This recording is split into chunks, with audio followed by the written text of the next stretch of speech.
ఈ రోజు మనము 2026వ సంవత్సరం ఏప్రిల్ నెల 21వ తేదీ నుంచి 30వ తేదీ వరకు వృషభ రాశిలో జన్మించిన వారి యొక్క గ్రహస్థితులు మరియు రాశి ఫలితాలు ఏ విధంగా ఉన్నాయి, ఎటువంటి పరిహారాలు చేసుకోవాలి అనేటటువంటి విషయాలు మనం ఈ వీడియోలో తెలుసుకుందాం.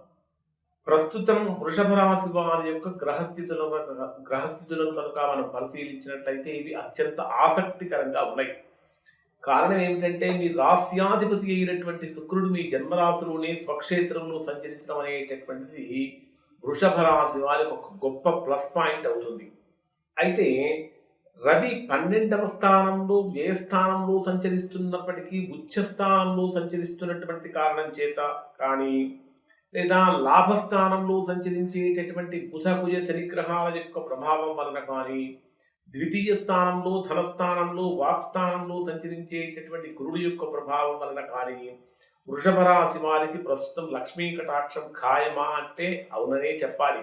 ఒకసారి మనం వీడియో చివరిదాకా చూసిన తర్వాత ఏ విధంగా ఉంటుందనే తెలియజేద్దాం.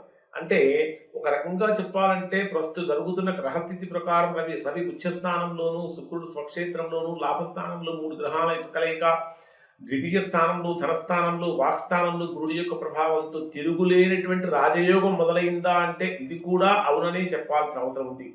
అంటే ఈ 10 రోజులు కూడా వృషభ రాశి వారికి ఏ విధంగా ఉండబోతున్నాయి, కుటుంబం పైన ఎటువంటి ప్రభావం చూపిస్తూ ఉంది అనేటటువంటి విషయాలను కనుక పరిశీలిస్తే ప్రస్తుత గ్రహస్థితి ప్రకారం కనుక తీసుకుంటే దాదాపుగా 75 నుంచి 80% వరకు వృషభ రాశి వారు మంచి ఫలితాలే పొందుతూ ఉన్నారు.